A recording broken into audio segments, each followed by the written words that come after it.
Happy Monday, YouTube. Happy Monday, everyone. And it is my pleasure, as always, to welcome my guests, MidnyteGoddess. Hello. And Coquipirate. I'm glad that you're getting pleasure from this. I won't tell you what kind. I charge you $300 an hour, Alex. And my whip's in the corner. Now go get it, boy. Not now. Right. So, this topic is to do with... Okay, well, look, it's linked in the description. It's bulletproof blankets for children to take to school with them, which presumably they have in a bag, and in the event of shooting, take this, duck, cover, you're underneath the blanket. What gets me here is America has had these shootings. People can argue over the exact statistics, but and what does or doesn't constitute a school shooting, but it's a problem, and it's a very peculiar problem to the US, it seems. And one of the most important things about a society is that it does look after its own. It does look after people. Most importantly, it looks after our children. And so the real question is this the best way for Americans to protect their children? MidnyteGoddess. I would have to say no, it's not. It breeds paranoia. I mean, the bag is even designed to fold up with straps to wear like a backpack. And or you can wear the straps to move around so that you can get from one spot to another with this bulletproof shield. So, you know, like, and I also wonder if this is going to encourage, you know, people who are already predisposed to do something like this. Because it says, in the article, it says it is successful against 90% of the weapons used in this in the recorded shooting. Right, yeah. Some crazy person is going to want to figure out what that 10% is. I mean, we've seen it time and time again. Like, for example, the person who killed John Lennon. He wanted to be famous for killing John Lennon. You know? Yeah. And it doesn't take much for someone who's already got that in their head to take it up a notch. It's almost like daring them. Like, I dare you to try and make it worse, to get past these things. And we're also breeding a society of fear. We're teaching our children to be afraid of something that should be a sanctuary. A school is supposed to be a safe place where you can learn and thrive. And now they're having to carry bulletproof blankets with them. What's next? Yeah. You know, bulletproof umbrellas and bulletproof this and that, so that if you're having a coffee and there happens to be some psycho in a BMW who's mad because he's a virgin and someone won't put it out, and he shoots, you can put your umbrella out. Like, this is ridiculous. We're creating a society of fear and terror, and I don't want to be afraid all the time. I don't want my son to be afraid all the time. I think it's ridiculous that we are trying to teach them so young to be so afraid of everything around them instead of teaching them how to change things. Don't buy them a bulletproof vest. Teach them how to change things so we don't need the bulletproof blanket. I mean, we're obviously missing a step here. It's like, instead of going, here, use this to save yourself and let's hope that some crazy doesn't do anything, why don't we be proactive and fix the problem in the society, which is the mental health thing, which I won't get into, because we both know I can talk about that for days. But instead of looking to fix the problem, we're teaching our children to live in fear. And a few things there that, as I understand it, there are certain types of bullets that will be able to get through these blankets, assuming you've got time in that situation. A bow and arrow, too. Sorry? Pretty much anything long or massive enough, so a bow and arrow would go through fine. Ah, right. And the point about... Sorry, there was one thing I was going to say to address something else that Midnight Goddess said, but I can't remember it. But I'll go with my main thought, which is that it's resignation. It's not just... Oh, yeah, somebody did compare it, the paranoia, with, like, selling bomb shelters during the Cuban Missile Crisis. It seems to me, though, that it's resignation, just accepting school shootings as a way of life, which isn't true in schools in most of the world. And, well, certainly not first world. And it's almost like America will do anything but impose stricter gun laws. You know, they will do this. Well, it's not even about the gun laws, because criminals will always get guns. Well, guns make it quite easy to kill somebody, though. I mean, comparatively, if I try to strangle you, that's quite difficult. But a gun doesn't. No, I know what you mean, but the stricter gun laws won't stop the criminals or psychos from getting guns. Well, this is a whole other conversation. Yeah, well, entirely. I will throw out there that I think the UK is an example of a country where it's been shown to work. But I'm not saying it's the only factor in all of this. But another one more point is each one of these costs $1,000. Sorry, that's £1,000. Sorry, $1,000. I don't know if $1,000 is a grand, but $1,000. 1,000 American dollars. 1,000 American dollars was still a lot. It's and how many children? Because I'm guessing, I mean, these school shootings will sometimes not happen in the richest of neighbourhoods. If you've got 3 kids, are you going to really fork out $3,000 because that's the way of keeping your... And it puts the responsibility on victims not to be shot. That's another thing. But anyway... well, I don't think about the financial thing. I don't know about you, but 3,000 American dollars is 4 months of rent and 2 months of groceries for my family. You know, like I don't see that ever being in my budget. You know, if I had 3 kids and had to spend 3,000, even 1,000, that's 2 months of rent and groceries.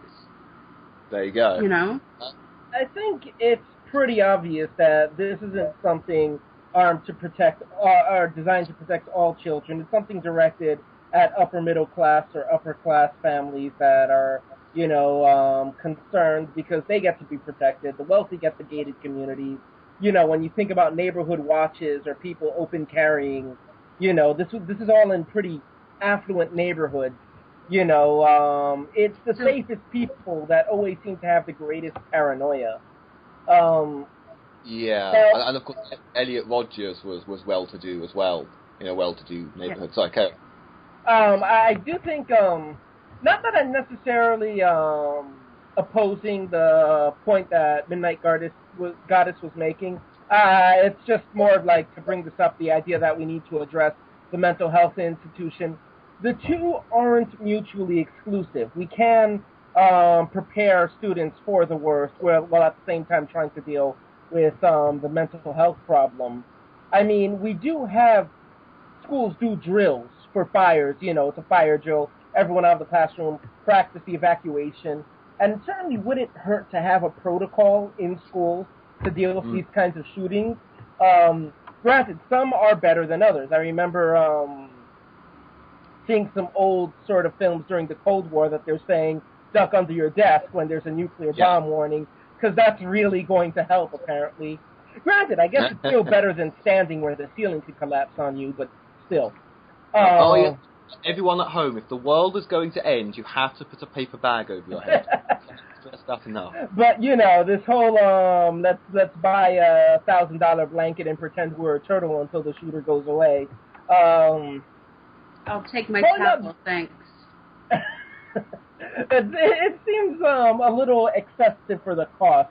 You know, I certainly think that it wouldn't hurt to have some sort of preparation in schools to help kids evacuate in the case of that kind of emergency. You know, not just a fire emergency, but yeah, it's a lot of money, and it's clearly something about, you know, the rich who really don't need to be paranoid about the danger that's approaching them, you know, and low-crime families up in the suburbs or whatever are the ones that are constantly panicking when, you know, in poorer neighborhoods where they are faced with violence pretty regularly, apparently there's just no concern over their not being able to afford the blanket. It's just another example of white male privilege. Imagine saying then, okay, we've got this is the best way to protect American children. Well, what about the people living below the poverty line then? Obviously, the taxpayer will have to pay for their bulletproof blankets. Well, a lot of people are just going to say, screw them, they don't need it. Exactly. So yes, this essential thing for protecting children, and yeah. Can I also point out, when I was a teenager, there was a school shooting nowhere near me. It was actually, I think it was a place called Dunblane in Scotland. And we actually guns already weren't common in the UK. But this one. Oh my God. Sorry. That's okay. To try to keep your transformations at a minimum during this call. It's so that you can become a motorcycle. I was itchy. My ears were itchy. They brought in stricter gun controls, and since then it's been like a decade and a half. I don't think there's been a single case of a school shooting in the UK in that time. I think that's really like getting Americans. Because as a Canadian, I'm all for responsible gun laws, but I think America may have a revolution if they try and pull that shit. We could see another French Revolution on our hands. We also need to realize that the UK is a relatively small, densely populated nation. And there are some parts of the United States that do have fairly strict gun laws and lower gun crime than other regions. The idea that we'd have a single solution for a nation as large and as populous and as sparsely populated. Well, yes, it's in part, but the population is much more spread over a much larger area. We obviously need to approach the problem from a very different angle as well. Mm. Yeah, I suppose so. And there are some other kind of cultural differences, like Britain doesn't have a hunting culture, for example, because we killed everything anyway. It's an island. And obviously we don't have which amendment is it that American pro-gun people talk about? The Second Amendment, yes. Right, yeah. That has an interesting history, but yeah. Aha, okay. Well, I'm going to throw open the floor if anyone wants to add anything at this point. I just think that it's an example of finding a market where you're playing on people's fears, and that kind of disgusts me. They're using the children as fear pawns to get the parents to spend the money.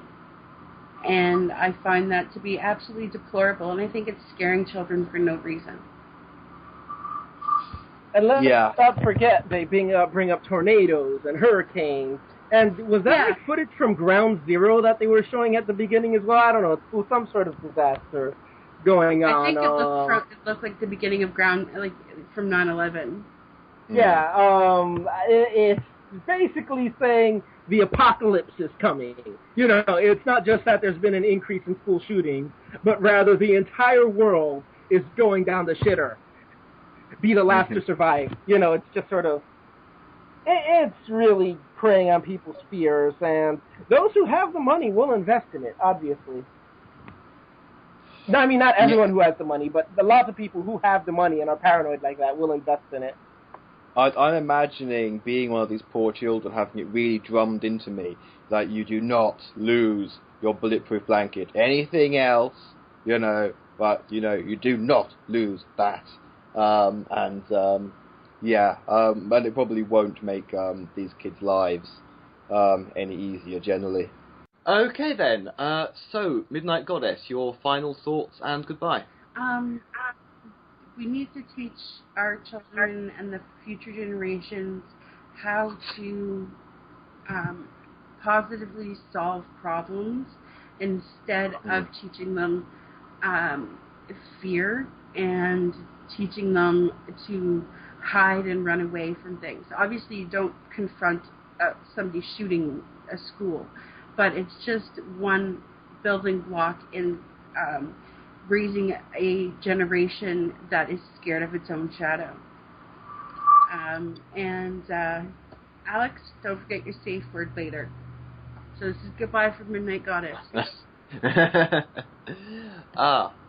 And Coquipirate, your final thought and goodbye. I just want to say that the world is not ending. Yes, there's been an increase in shootings, except when you really look at things from the historical perspective. Living in the United States today, or I guess any affluent country, the European Union or Australia, especially like Japan or the UK, which are, especially, they're nations that are pretty good at stopping people from being killed. You are among the safest people in the entirety of history.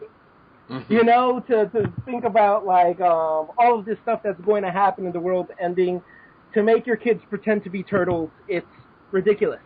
Now, granted, if you want to give them any blanket and say pretend to be a turtle, then that's probably a fun time for the kids. But don't spend $1,000 because you think that shooters are coming for you and that hurricanes will blow your house down and that the world is going to end. And may the hamster of peace of mind be upon everyone. Good day.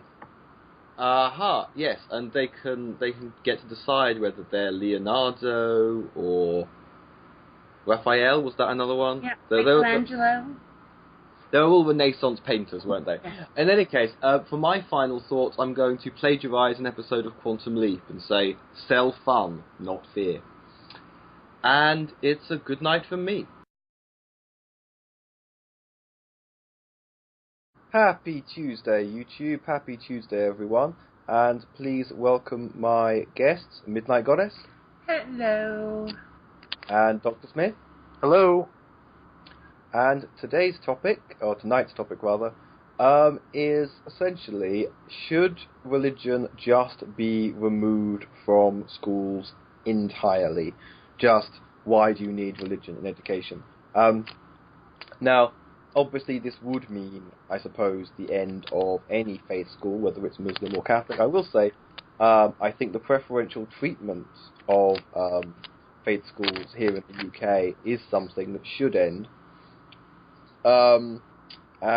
Is it a concern that there could be extremism being bred in some of the Muslim state schools? I think quite possibly.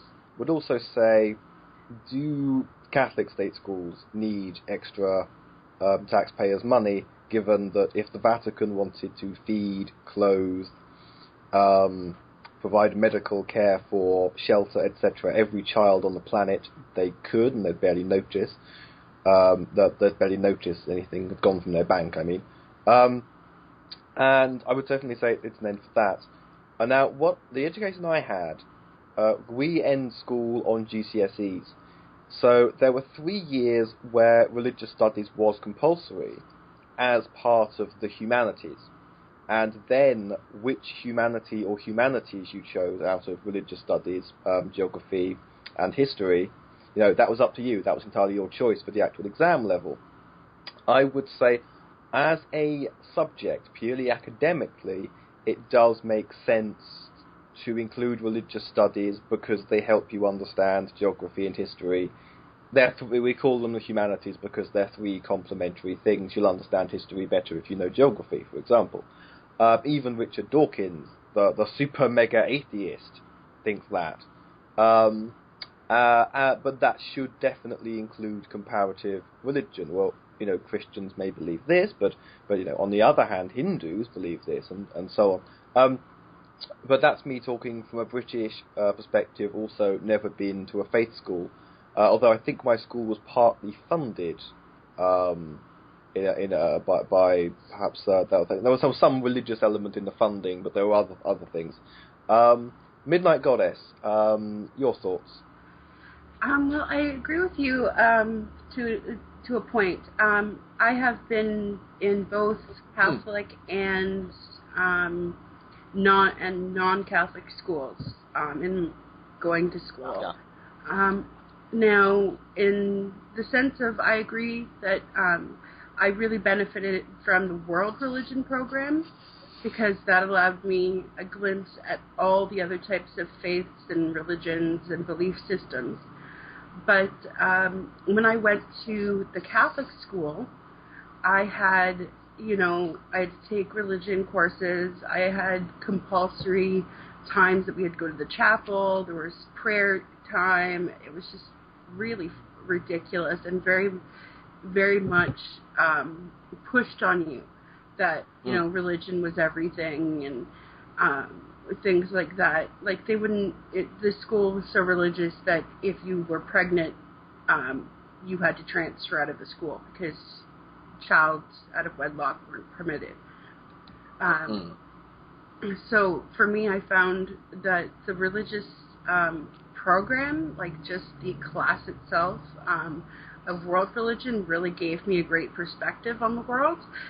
But if I had to choose between which school I would have preferred to attend, I would have rather preferred to attend the secular school because the other school was so domineering and so very, very much wanting to push religion down your throat. See, I know an older man, or I used to know him, who was raised Catholic in Germany. And it always astonishes me how people see nuns in this fluffy, lovely sister act kind of way. Nuns are mean. Yes, and this guy was beaten for being left-handed, and they could detect effeminacy, and he was in fact gay. Which not all gay men are effeminate, but he was an effeminate gay man. And they tried to beat that to correct his effeminacy, or maybe to correct his homosexuality. I remember on his shelf, into his 40s, 50s, whatever, he actually had a book called How to Be a Gay Catholic. This is like some self-help book that you have to go and read. How do you cope with being gay and Catholic? And memories of being, yes, because nuns are the answer. Nuns will beat that deviance, effeminacy, and also your left-handedness out of you. Yes, what lovely people nuns are. Dr. Smith, your view on religion's place in education. You kind of posed the question of should religion be taken out of schools completely, and I don't think it's possible. Now, when I say that, I mean, here in America, they don't want prayer in schools, but, I mean, who's that to stop, or who could stop one student from wanting to say a prayer like, hey, God, help me through this test, or, I don't think anybody wants to enforce, well, that would, as you say, that's unenforceable, but I don't think anyone is trying to stop people praying in. It's when you have an official, prayer that everyone's meant to do in the assembly, and people either are left out because they're not Christian, whether they're atheist or whatever, or they are kind of forced to take part in something. Well, if they don't do it, they could be singled out and persecuted because they're in a minority. If they do it, they feel that they're hypocrites and they're lying. The other thing is it tends to favour one religion, and these people are quite often hypocritical. They do want to favour Christianity. And real secularism is saying, well, if you're going to have a Christian prayer, but not everybody is from that tradition, what about Muslims, what about Hindus, what about Sikhs? I don't think anybody is trying to impose anything, and I've worked with people who had to pray 5 times a day, and they go off to a spot and they face east and they do the whole Mecca thing. There's no one's trying to impose that you can't do it. It's when it's tyrannically built into the institution as this is the norm that's the problem, if you see what I mean. Sure. Well, my thought on it is that you can't exactly take it out of the schools, like I said. It's just not possible. But rather, I think that on a limited basis, in a sense. Now, when we were talking before the show, who was it that had pointed out to me that they enjoyed world religion? That was me. Okay. I think you should take this then. World religion was just absolutely fascinating. It opened my eyes to, so much, so many different cultures and so many different things, like Buddhism, Taoism, paganism, Satanism, Islam, Judaism. It was just so fascinating what I could learn from that, and it opened my eyes to a whole new world. that the Christian schools were trying to hide from us. Well, that's because when you let young people think about, but hang on, if I'd been raised in India, I might have been a Hindu and believed in a whole pantheon of gods who are, well, or they're all technically incarnations of the same god, but you know what I mean. But well, actually, everything's an incarnation of the same god. Krishna, isn't it? You know, how vehemently, because most of the time people do more or less believe the religion they were raised with. Most conversions, I think, are from one type of Christianity to another, things like that. And that is one of the things why sometimes if you ask somebody, well, why are you an atheist? They will say, well, I mean, actually, coming out from my point of view, I live in London, which is one of the most secular cities in the world, but it's also one of the most cosmopolitan. And although I suppose I was raised Church of England, I wasn't raised very enthusiastically Church of England. It wasn't a big thing. I did go to Sunday school. The Scouts, or as you say, the Boy Scouts, went to church, and I was part of that. So I was kind of very casually involved in a sort of Greater London meets Home Counties middle class Church of England sort. I was that type of Christian. And then when you look around a place like London and you're young, especially the parts of London I've lived in, right, well, first of all, it is so secular. You're not exposed to a huge amount of religion. There's no controversy in the classrooms because there are no creationists here, apart from a few extremist Muslims. You won't meet a Christian creationist here. But you also notice, you walk down a street in the neighbourhood I grew up in, you will pass a Jewish household, a Sikh household, a Hindu household, a Protestant household, a Catholic household. The list goes on. I would say about at least a dozen of the world's faiths or religions represented just by walking down one road in the kind of part of London I grew up in.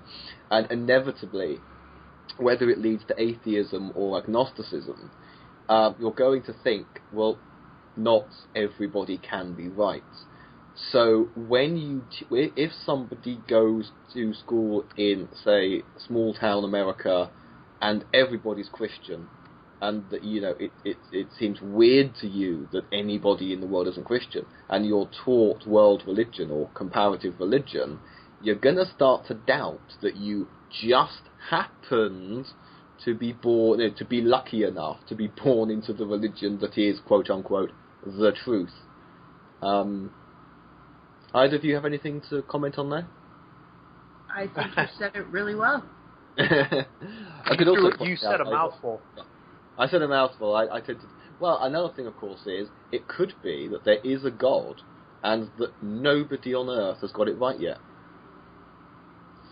So it's kind of like it could be a sin to pray in the shed, but compulsory to pray in the bathtub, or vice versa.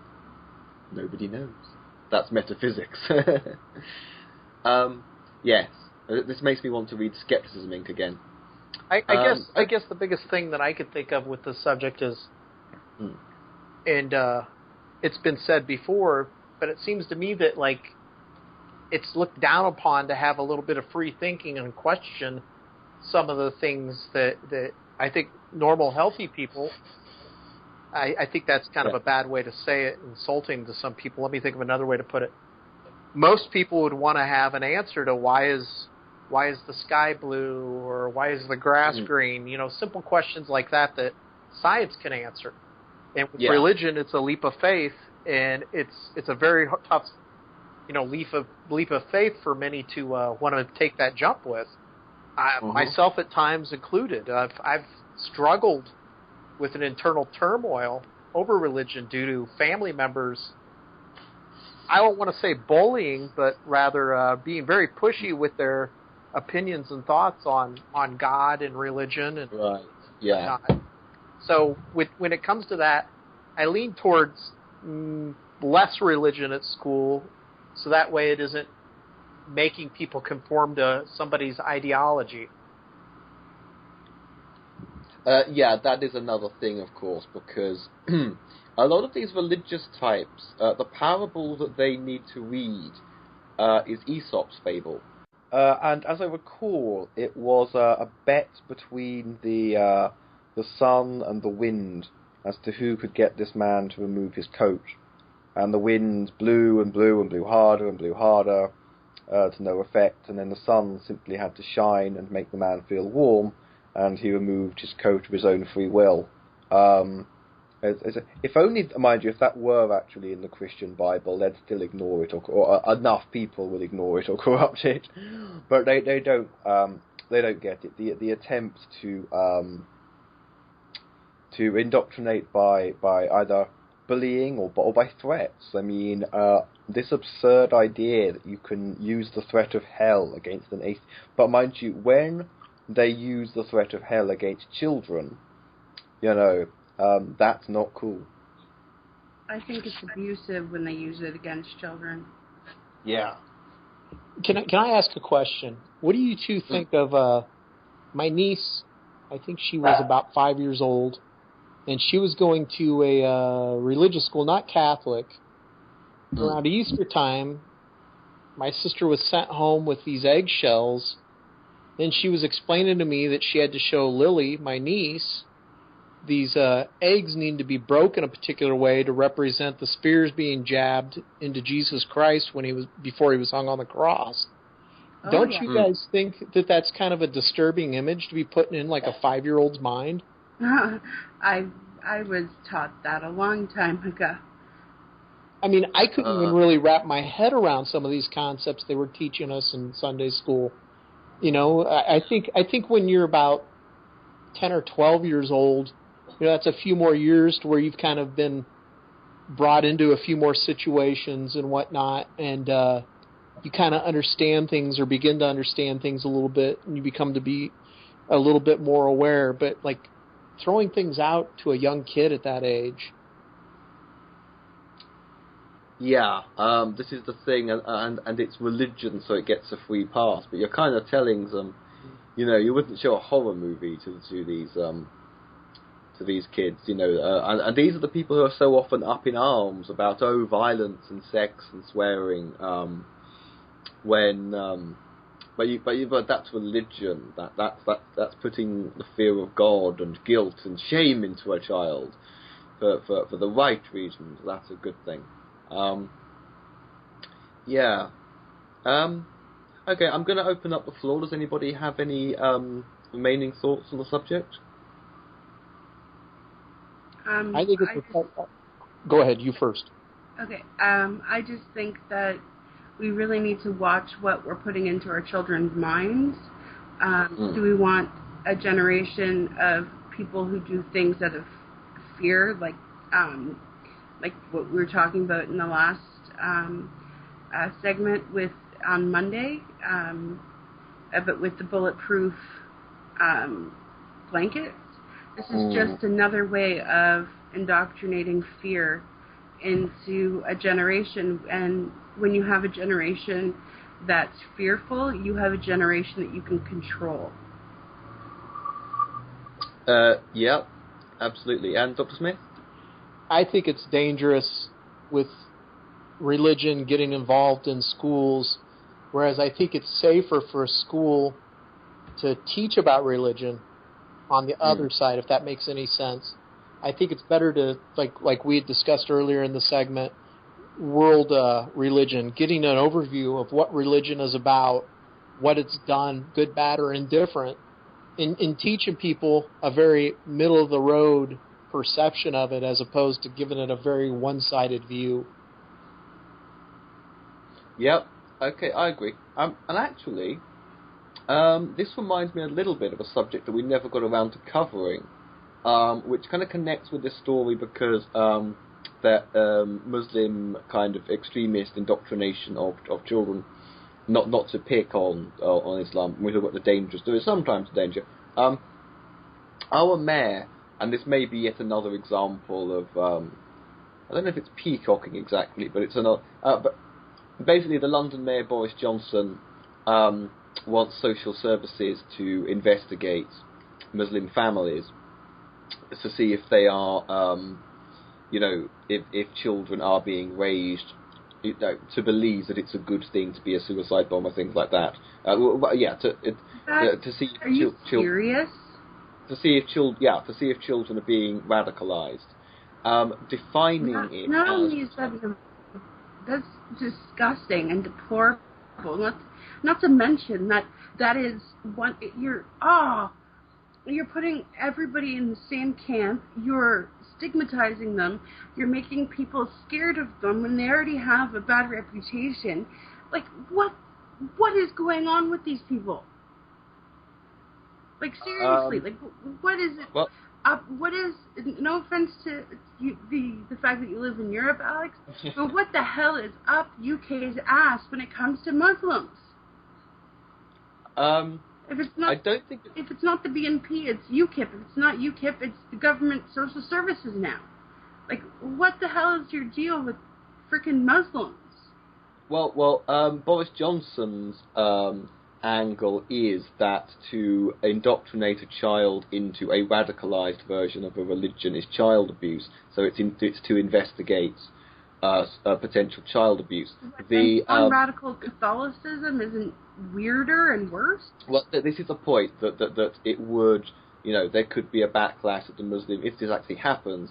The Muslim community could feel even more persecuted, and that is indeed a side of it. Bearing in mind, I said peacocking because you have to remember, London is a city that has been bombed by Muslim extremists not that long ago.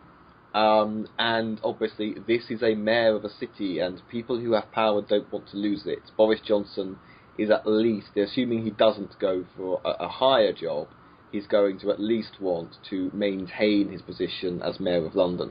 This is somebody who wants votes. And if people, and again, it's a climate of fear, if people are scared enough when they go on the London Underground every day, then enough people are going to hear this. It's not really a policy. Hear this proposal and go, yeah, absolutely, protect people. And it wouldn't surprise me. In fact, I would expect it more from certain parts of America if there is a Muslim population and people. I can imagine. Canada, I can imagine a New York mayor. Let's be realistic here. A New York mayor might say this as vote bait, whether they do it or not. But Dr. Smith, your thoughts on this? Wow, I don't even know where to begin. I mean, it's again another slippery slope. On one hand, I see where people are afraid that I'm sorry, you said Islams or Muslim? Muslim. Muslim. The fear of Muslim teaching their younger children to become terrorists is there. And I understand why, especially, in our country, there's several people fearful of Muslims and, extremists. We don't know, who's our friend and who's our enemy. And I've had my dad, who's very, very staunch Republican, telling me, his what he's understood as far as like Muslims, how they call us infidels if we're Christians, and that Christians should be killed off. And I mean, to me, a peaceful religion, Catholic, Muslim, Buddhist, whatever you want to get into, the last thing they'd be thinking about is trying to kill somebody because of their beliefs. As far as it goes with that, the slippery slope, here it is how exactly do you figure out whether somebody's teaching that way or not without breaking several moral codes? Well, this is the thing. They're already investigating schools in that way, which unfortunately the Muslim faith school looks like there's some kind of gated community where, what's happening behind closed doors. Don't forget, of course, far more recently than 7/7, there was the stabbing of that soldier. Bearing in mind, those Muslims were British. They were born and raised in the UK, just as some of the Islamic terrorist attacks in the US were committed by US citizens.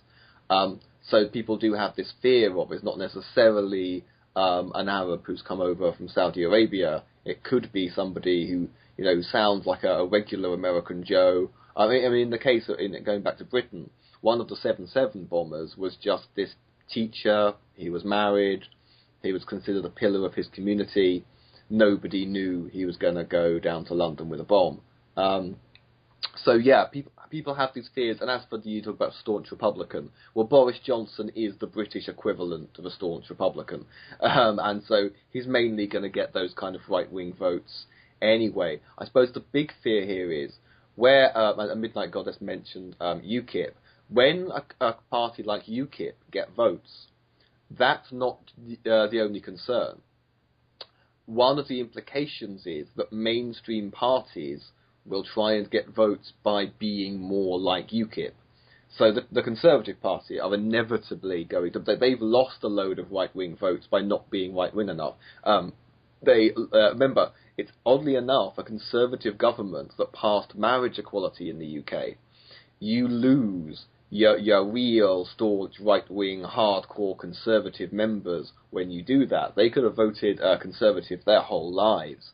They'll switch to UKIP over an issue like same-sex marriage, which I don't know if UKIP has an official policy, but they definitely have politicians who say very homophobic things. They're like it's like if in America, if you had an alternative Republican Party for people who found the Republican to be not Republican enough.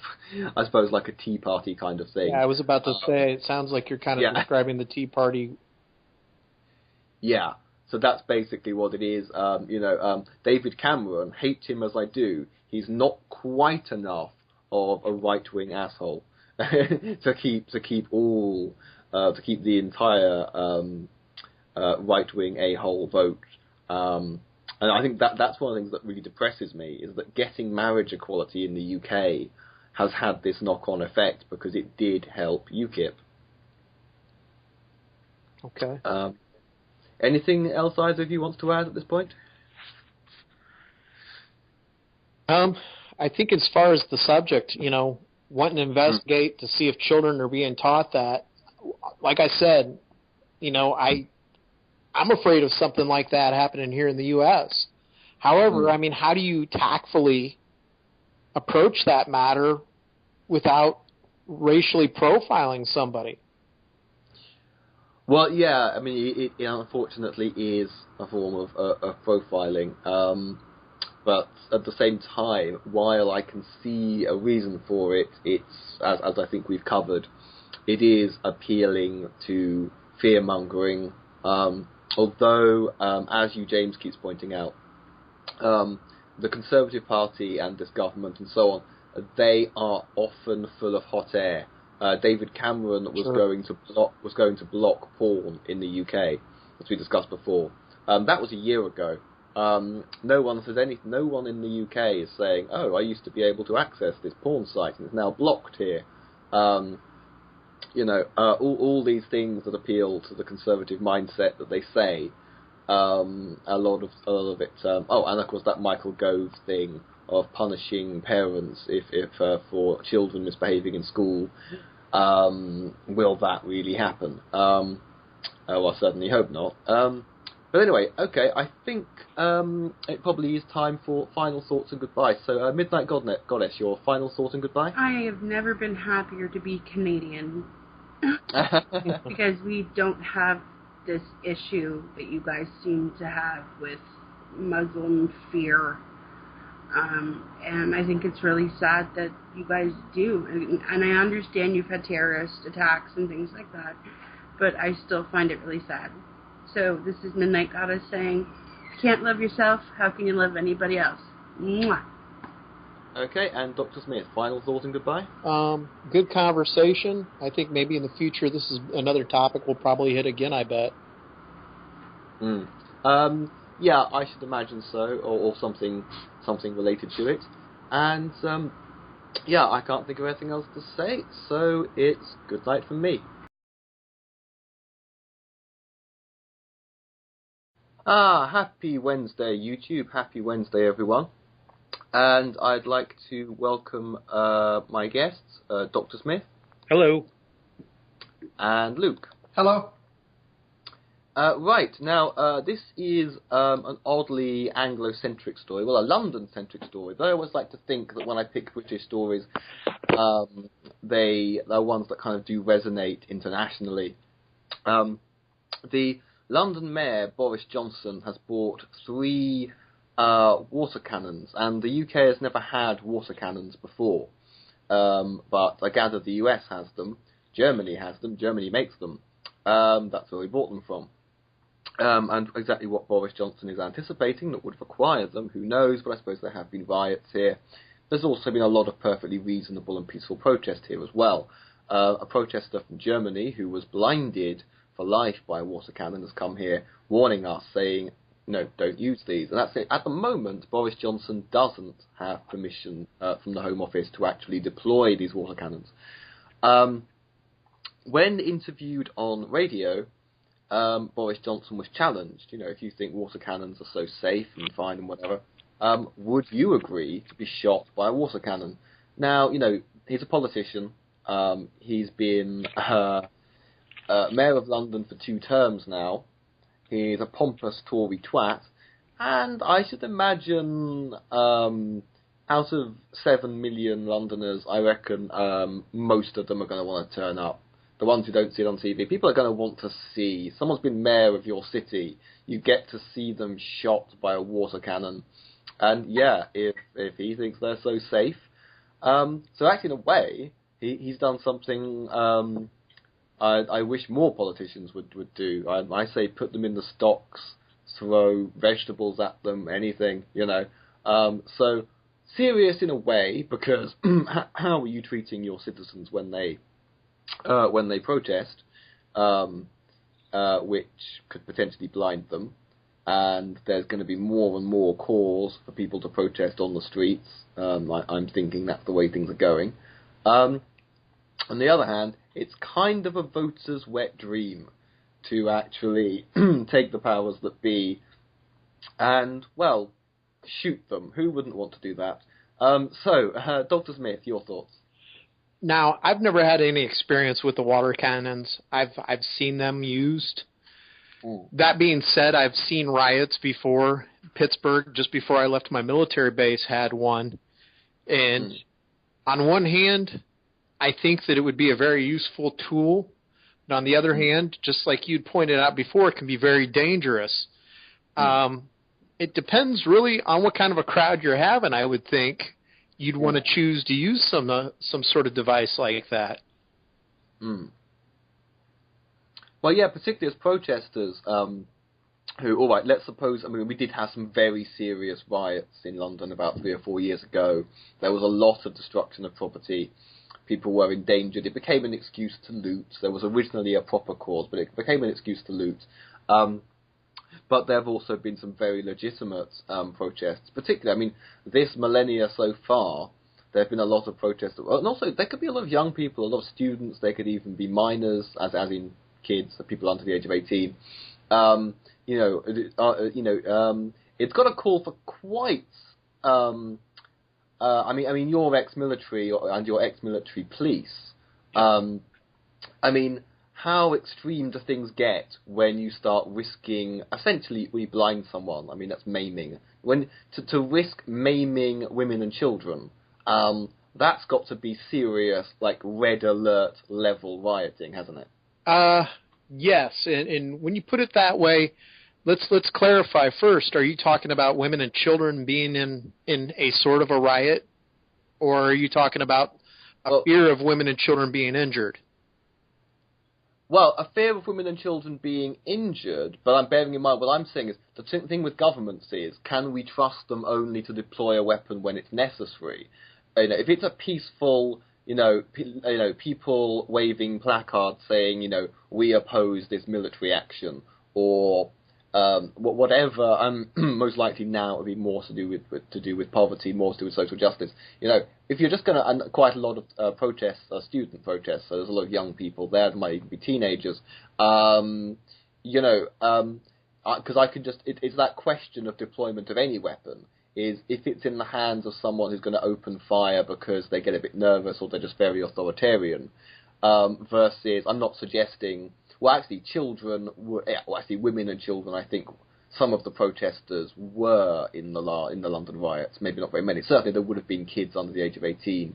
But yeah, to answer your question, I'm very concerned, particularly about just like blinding some kid because they're protesting something, even if the protest isn't entirely peaceful. I think a device like that is to be used in extreme measures. Now, I mean, in our country, we've had incidents like Ohio, where the students were shot upon, which was a tragedy in itself. And then we've had other incidents, of course, where we had the L.A. riots after the Rodney King verdict. Of course, right. And I think using those two examples might be a good way to kind of point out, had we had the water cannons for, the Ohio shootings, would that have been effective? Well, no, I don't think it would have needed to have happened. Those kids were doing a protest. To my understanding, I don't think they were doing anything violent, if I remember. Whereas you got something like the L.A. riots, where, if I remember correctly, we had enforced martial law. And for those that don't know what is martial law, that's when the government has taken over the city and there's a strict curfew and you don't get out of your house at a particular time. There was looting going on. There were fires. You had several African Americans. Well, the majority of that population in L.A. was infuriated with that whole incident that went down. My take on the whole thing, I'm kind of getting off topic here, though, is water cannons in that circumstance I think would have been acceptable because it was known you don't go out and you don't do particular things like crash windows into, appliance stores and be walking out with TV sets. And they needed to find some way to kind of calm the people in L.A. other than pulling a gun out and shooting them. And, if somebody had their eyes, if they had lost their sight in that kind of a circumstance, well, I hate to say it, you had it coming to you. Okay. Luke, your thoughts? Yeah. I don't know that there's really any way to pacify an angry mob in a way that isn't going to make them more angry.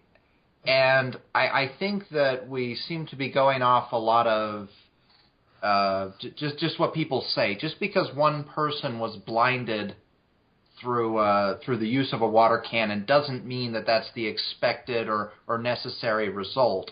I think that we need actual people, instead of politicians and talking heads, that are presenting situations and then assessing possible resolutions. Maybe there are other mechanisms. I would be very nervous about any kind of weapon that was strongly affiliated with a certain political group, though, because it seems like in that case, then you could have political ideas surrounding the use and deployment of that weapon, whether or not that would be used to target enemies or whether or not it would be used to discredit politicians. It just seems like from the second it becomes polarizing, it becomes more dangerous. One thing I do know, though, is that when law enforcement, which I assume is who would be deploying the water cannons, have historically been given non-lethal weapons, they have used them excessively. I read one story once, I apologize, I don't remember where it was from, where police were issued pepper spray and they were instructed to only use it when they would have otherwise used a gun. Right. The statistics came in on how often it was deployed, and it was like hundreds of times more frequent than the previous use of guns. They were just ignoring the recommendation altogether. Right. I don't know how dangerous water cannons are or what the alternatives are, but I think that we need to be talking about a cost-benefit analysis just rather than listening to people's personal stories, if that makes sense. Yeah, well, I admit, okay, I've cited only one person being actually injured by one. I mean, obviously the UK, as I'm sure you know, well, technically the UK police do have guns in that Northern Irish police are armed. In England and Wales, there's an arms division called SO19 that you call out. Although I could point out, I can't remember how many years it's been since they shot a white person, but it's been decades. And the last person I can recall being shot was that Brazilian man who was shot on the underground on suspicion of being an Islamic terrorist when he was neither a terrorist nor a Muslim or anything to do with a man who looked a bit dark. But I mean, are you kind of implying that if you could have police just so that one of them can fire their gun into the air and shut the crowd up for a bit and talk, like just to fire the gun in the air, not hurt anyone, that would be a better option than something like a water cannon ending up hurting someone? I don't know that I'm necessarily implying that. What I would like in the discussion, though, is some kind of scientific analysis of various crowd control mechanisms that have been used, and some non-biased statistics on, the efficacy and the danger associated with it. And that's the kind of information that I would need to make an informed decision. I can't just listen to one person's experience of being blinded, because I'm sure that there's somebody who's been blinded walking down the street. Now, I can understand why he would have very strong emotions about this, but that doesn't necessarily mean that that is a normal consequence of using the weapon. But you don't have to be a scientist to look at, the race riots roughly a half century ago here in the United States and see people being hit by water cannons to know that, hey, this thing might be dangerous. Well, yeah. Okay. Dr. Smith, do you have anything to add at that point? Well, he brought up the pepper spray thing, and not at all am I trying to pick a fight with you, Luke. I'm just curious, those statistics, did they talk about how these officers had been trained with the pepper spray? Do you remember any of that by chance? If there Honestly, was anything brought up in it was a very long time ago that I read the article. The point was, it was supposed to be a replacement for lethal force, Sure. And it ended up being used routinely. Whether or not that was a training issue or not, I can't comment. The reason I bring that up is with my training, lethal force, we would be trained that yearly when I was in the military. And quite honestly, it's a very tiring process. We had what we called a weapon called an ASP, where we'd have to have training with that. And basically you'd have somebody in a suit it was rubber and very thick, and you were to beat on them for 2 minutes. I think it was 2 minutes straight, a particular way. You couldn't hit the head, you couldn't hit under the armpits or between the legs. You had specific spots you could hit somebody, and they stressed this in the training. It wasn't just something that they gave you and like, here you go at it. I also, when I was a security guard for a mall, I had to go through a pepper spray course, and let me tell you something, and I don't say this lightly. When you get hit with pepper spray, which you have to have happen in this course, it is the most unpleasant experience. Wow. Yeah, I can imagine. And even to stand by when somebody's getting sprayed, it's a mist, and it's going to carry around. Where I'm going with this is that I'm curious as to these people that were using the pepper spray, had they been properly trained with it. That being said, with the water cannon, I think the only way to really show somebody how devastating it could be is much like this politician that you're talking about, and they want him to be sprayed by it to see the effects of it. If you are on the receiving end of it and then you're handed it, you're going to know what that can do. So you're going to be a little more mindful of attacking somebody with it as opposed to just like, here you go. I would just like to interject here. I don't think that you can generally have a policy that a weapon cannot be deployed unless it's been used on everybody involved, because we need, presumably, weapons of various efficacies up to and including killing people.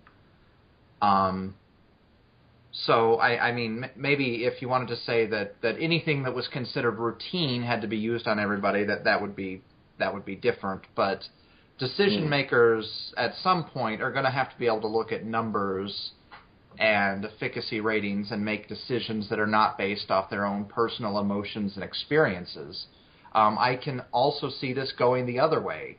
Somebody having been pepper sprayed or similar and then being reluctant to use the right weapon because of some kind of emotional feeling that they had, rather than making the most logical. Now, I know that sounds ridiculous in the context of government, but it seems like that's the mechanism that we're attempting to work on. We want people to make the right logical decision based on their own personal experiences and feelings, and I'm not sure that that's a good method for going forward. I consider myself numbers-oriented, and that's what I like to see. I like to see numbers and results. You don't think there should be a balance between... it almost sounds like a sort of balance between the Kirk approach and the Spock approach, and that you're kind of going with the Spock approach, if you see what I mean. But you you kind of do need a bit of both. Well, I'm not saying that you should be completely emotionless. I'm just saying that at some point you should be able to look at paper and statistics and be able to make a decision. I don't think that the only people who should be able to order an execution should be people who have already been executed. I mean, assuming of course, you're not going to have that, but on the other hand, if you were of sound mind, and let me be clear on this, not everybody is of sound mind in this world, to have the common sense that, hey, I'm inside a mall, I probably shouldn't pepper spray somebody. I would think the logic would dictate much the same with a water cannon, wow, there's a small child there, I probably shouldn't shoot him. Because you'd been hit by it, and you know how powerful that pressure is with that thing. Yeah, but I don't think that people who are firing these water cannons are doing it because they don't think that it's going to have any negative effects. Usually I think that they would have received instructions from higher-ups, instructions which they're either going to disregard, which is simply going to add to a situation, the anarchy of a situation, or they're going to follow what they were told, in which case it's not their decision.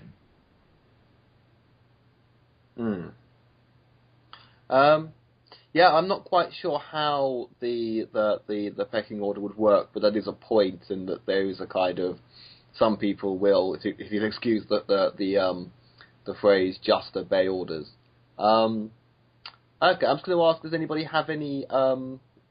Just open up the floor. Anyone want to add anything more? I do not have anything to add. Okay, I'm going to sort of expand on. I'm just going to sort of throw it on a lighter note. Dr. Smith, what do you think of the idea of seeing a politician, such as, for example, the mayor of your city, someone like that, just someone in the powers that be, just seeing them shot with a water cannon? Do you think that's fantastic? I don't know if I'd use the word fantastic, but I think that by them going out and having that done, and then if they realize how damaging that can be, realize that that's a powerful weapon, that's just not something that's just going to push people off to the wayside. That could be a tool, in a manner of speaking, to show them, as well as show other people the seriousness of this.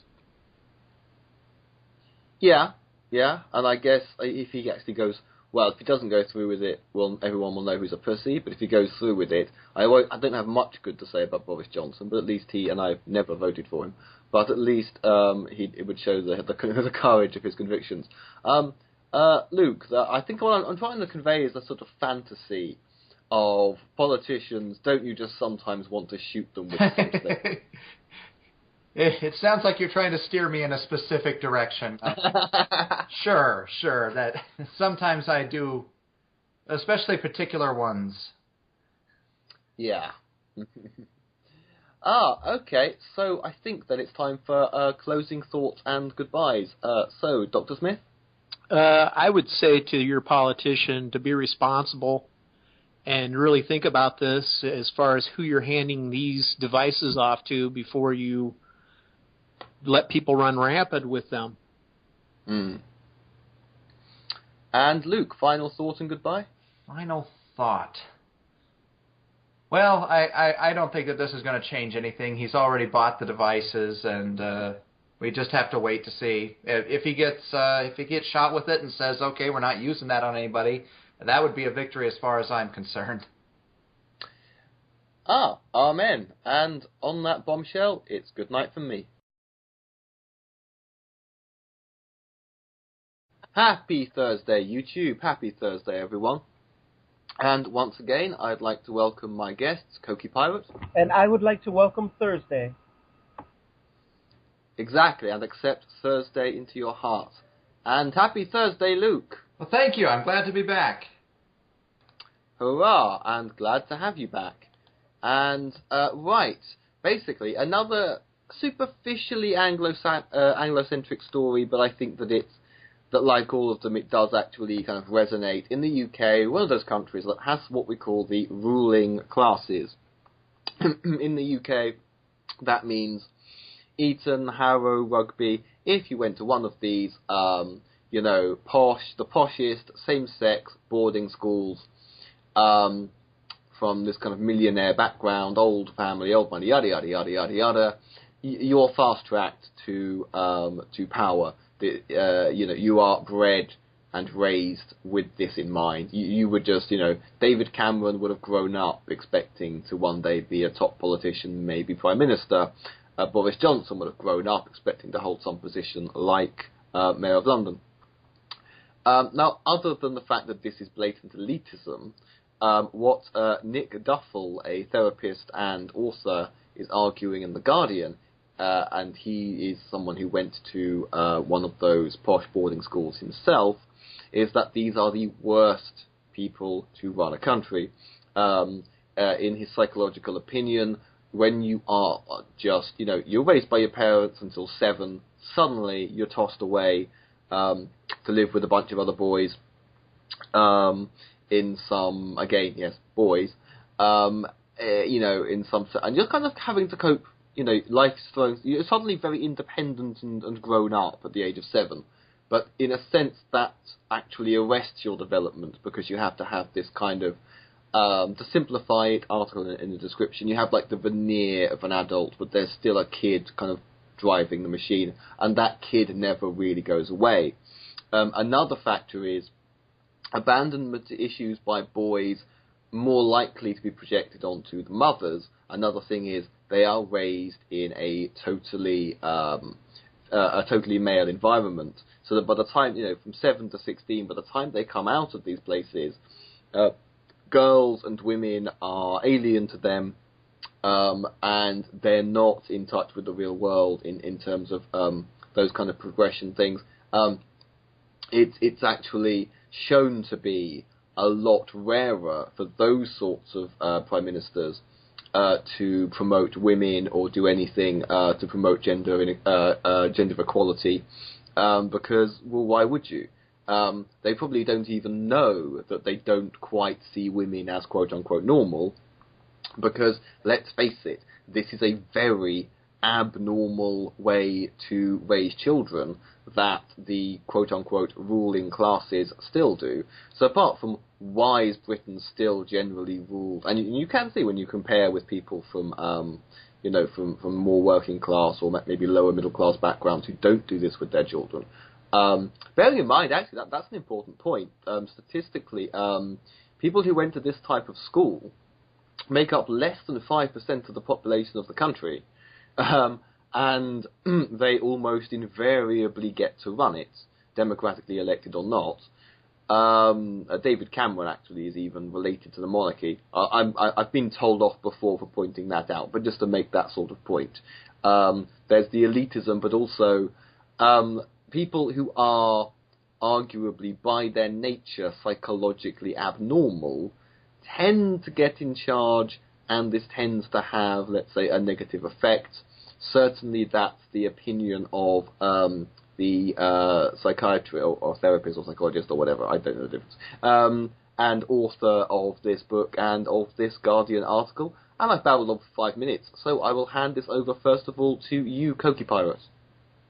Okay. Well, the principle of these sort of boarding schools, I would say a lot of it is the same principle behind monarchy.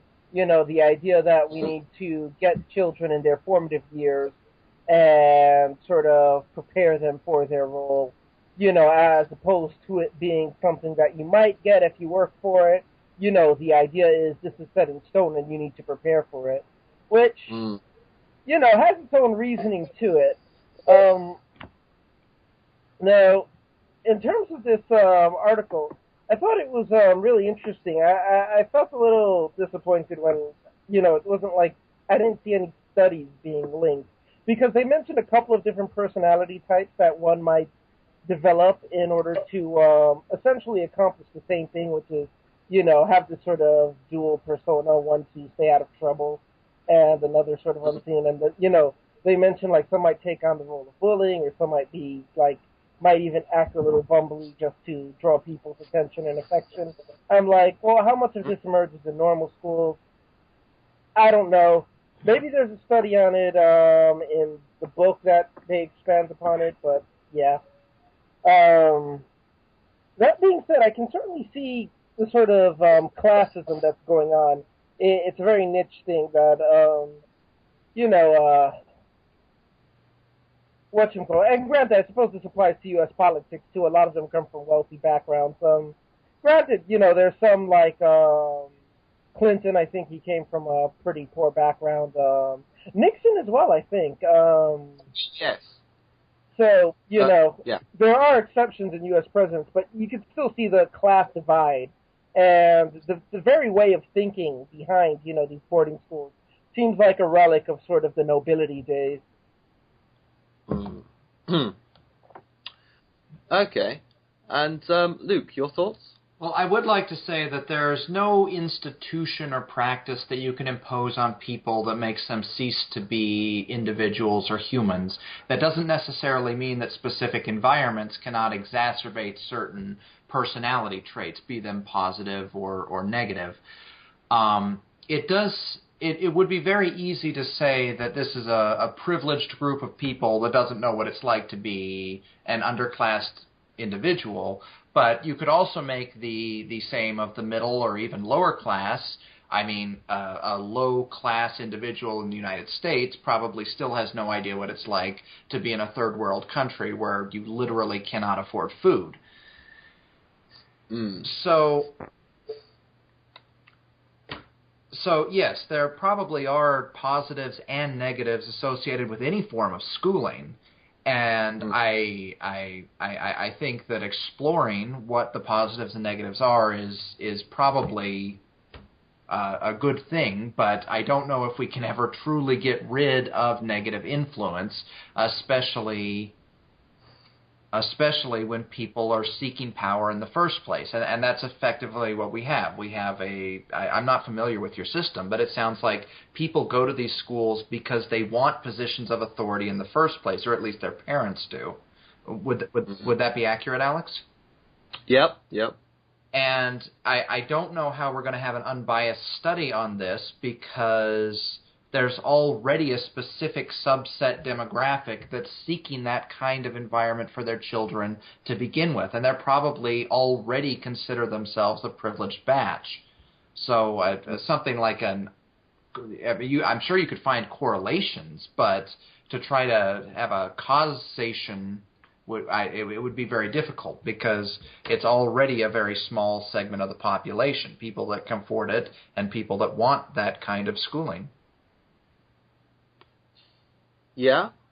I also think one of the things I forgot to mention, of course, is that while there's bullying in any schools, the culture of bullying is very much an accepted kind of thing, and traditionally, of course, they had ludicrous things. I don't know if this still happens. Apart from, I think they may still have caning.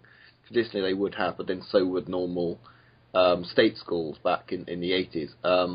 So as recently as the 80s. But an older kid at the school, bearing in mind we're talking kind of like, say you're what you would call a high school age kid, you would get what you would literally call your fag. This is the actual word they used. Your fag was a younger child who was your servant, and that went as far as sitting on the toilet seat to warm it for you before you went to use the toilet. And various other things. And the bullying, sometimes you hear stories that this includes an accepted form of male sexual assault. Well, let's face it, rape. And of the kind, almost like it's a prison or something like that. Damn it, I had another thought a second ago. The actual kind of where you're breeding people who have although they're the poshest people, have in many ways almost like a hideous kind of borstal background, as if they were like born to be young offenders. I was reading something recently about the violence of the royal family, and Prince William apparently, and he will have gone to, it would have been either Eton or Harrow, I forget which, but whichever ridiculously posh boarding school he went to, whenever thwarted, he would threaten people, because this is a boy who knows he's going to be king. And even as a small child, you wait till I'm king, I'll have your head cut off. That's an actual quote from a small boy. So yes, the people bred for power, and also fucking hell, who dares to bully and pick on the heir to the throne? But this happens. So I'll open up the floor for any more comments. Yeah, I don't even know how to respond to that. That sounds way worse than what I was imagining. Wow. Yeah, it's frustrating when there are so many aspects of the ruling class. I suppose I don't know what would be the best way to sort of address this, or even assess properly if this is a real problem, because as Luke pointed out, part of it is that yes, they go to these boarding schools, but another big aspect of it is that they come from a very different background from the general population. You'd have to compare, certain character traits within people from that same class to who went to the boarding school to people in similar socioeconomic standing that did not go to the boarding school. And, I see the rationale, the whole abandonment and, the whole sort of personality complexes. It's certainly something that makes sense, but a lot of times, rationalizing something alone isn't reason enough to, I guess, draw these causal lines or to be sure that's how things go down. So, I don't know. I wish I had some more time to look into it, but as far as I see, I don't see any, actual surveys or studies comparing, counting all the variables. Yeah, it's a professional opinion, and it's the voice of experience, but not exactly something provable. So I'll go round then and have final thoughts and goodbye. So, Cokie, your final thought and goodbye. My final thoughts are, well, we may want to have people that are prepared from the essential formative years. It's also important to realize that people obtain status through merits, or ideally they would.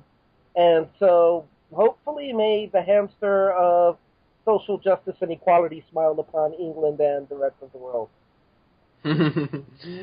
Excellent. And Luke, final thoughts and goodbye. I think this is exactly the opposite of here in America, where people want to vote for the soccer mom. I'm referring to Sarah Palin, because they want somebody in office that's exactly the same as them.